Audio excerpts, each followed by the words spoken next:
Shalom. First and foremost, I want to give all praises and all glory to the true and living power, which is Yahweh, Bahashem, Yahweh Shai, Bahashem, Rakha, Kwadash.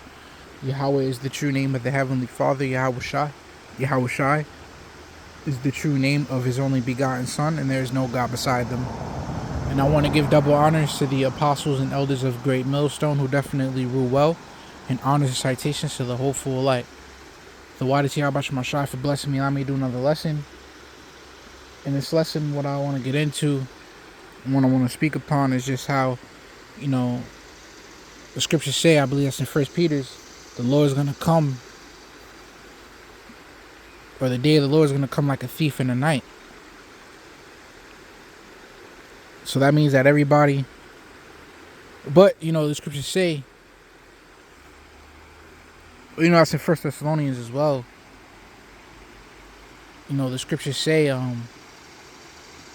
but we're not in darkness, that day should overtake us as a thief. So to certain people, to most people, when all hell breaks loose out here, because the day of the Lord is darkness and not light, when all hell breaks loose out here, it's going to take these people by a major surprise. And it's the same thing that happened with the sea. With that sea pressure. That kind of came out of nowhere and changed things up immediately. And the next,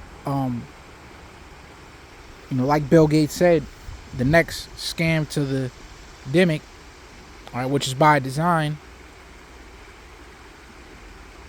he said it's gonna, he said everyone's gonna take it serious, man, roughly paraphrasing.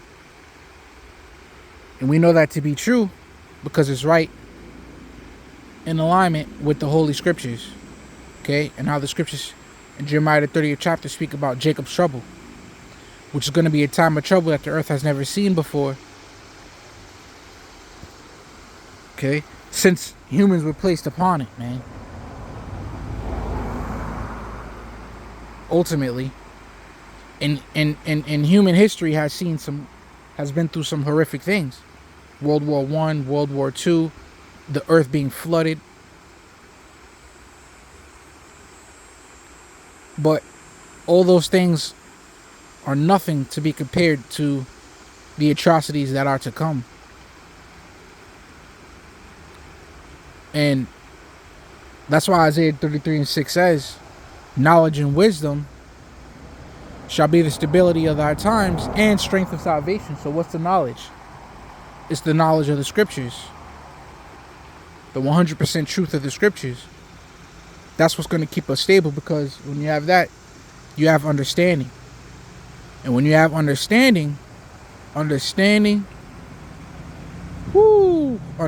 changes things, man. Somebody would say they're afraid of dogs or afraid of cats. It's just somebody that doesn't understand dogs or cats, man. But if you begin to gain an understanding of them,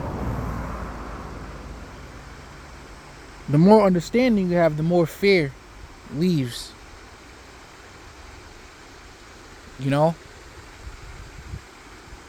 Of course, not to be calculated in with the fear of the Lord, but that still goes hand in hand. Because when you have the fear of the Lord, you understand that we have to be disciplined. Okay, you understand that you have to keep that fear of the Lord. So anyhow, I say that to say, they're going to have no understanding as to what's going on. Why is it so bad? How did it get bad this quick? And then that's why the scriptures say in the book of Amos, they shall run to and fro to seek the word of the Lord. Why? Because they want understanding.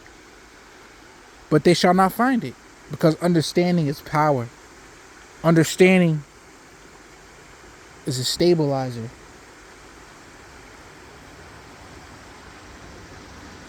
You're not in as much pressure when you understand things. If you're on a job and the guy tells you, oh, I need this and this and that done, you have confidence to go in there and get it done because you understand how to do everything.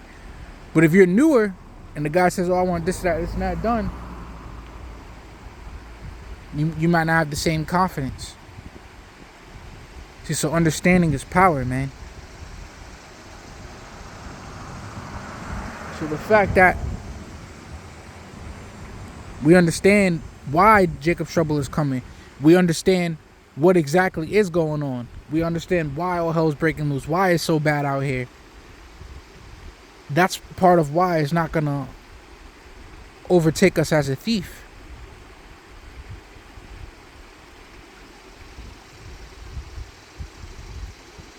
You know, and the more we're immersed in Yahweh B'Shem Al-Shai Wa'Harakah Kwadash, the more understanding we can gain on this side, and the stronger we can be during that day.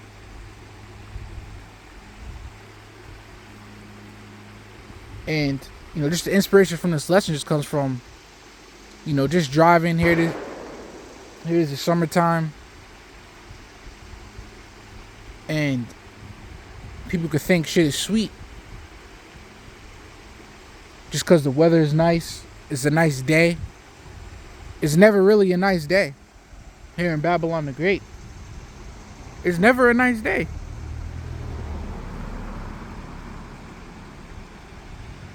You know, the only aspect in how it could be a nice day is if, you know, you did a lesson, or if you were in the spirit praying to you, how about Shema Shai?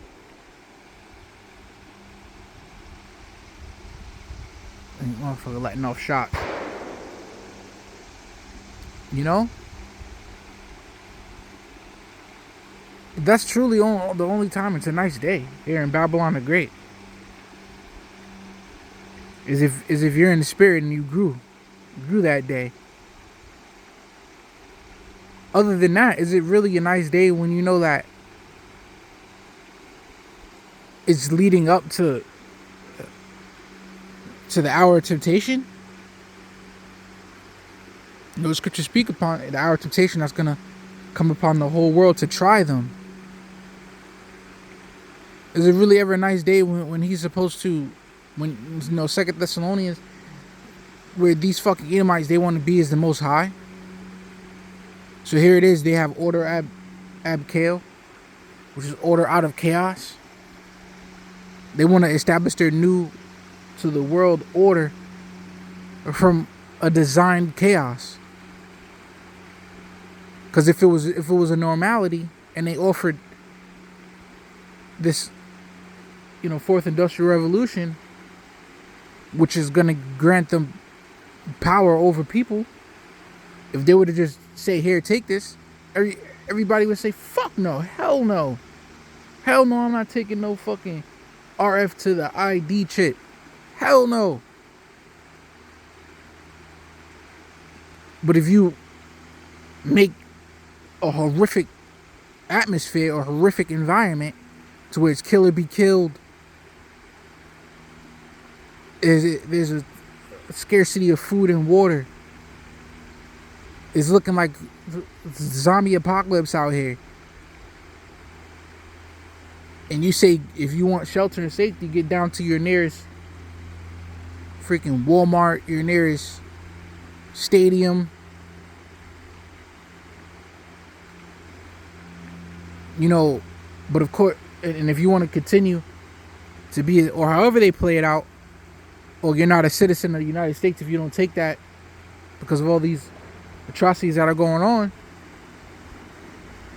and they pretty much apply pressure to where you have to be killed, because that's in Revelation 20th chapter. John the Revelator seeing those that were beheaded for the witness of Yahweh Shai.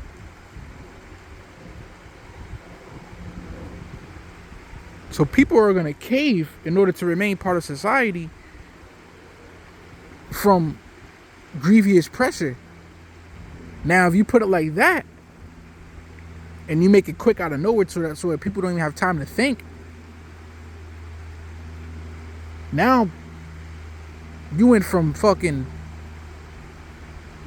5% of people taking it willingly to like 80%.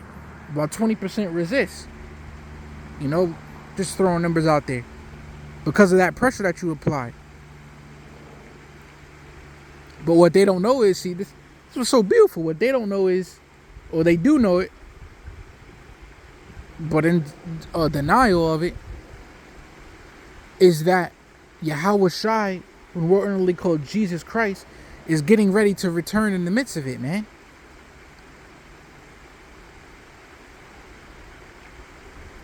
See, that's what they don't fully understand. They think they'll be able to defeat the Lord and continue their into W to the O. But what they don't understand is they're getting ready to get fucking pummeled, man. A straight beating when Yahweh Shai returns. That's why it says in the scriptures, therefore ye sons of Jacob are not consumed. Alas, for that day is great, but ye sons of Jacob are not consumed, man. So the Lord isn't gonna just do away with us. He's gonna save us. That's his name, Yahweh Shai. You know, he's the deliverer. So he's gonna save us, man. And we going by day to day, growing in the spirit each day. But we're aware, man. We are fully aware of what's going on. We're fully aware of what's coming. And we're fully aware that we're protected by Yahweh Shema Shai as well. So we are not as them that walk in darkness like the rest of these people out here, man. Yeah, it's a nice day, but it's never really a nice day in Babylon the Great, man. Because it's all leading up to great calamities, man. So Lord was edifying. With that, I'm going to say shalom.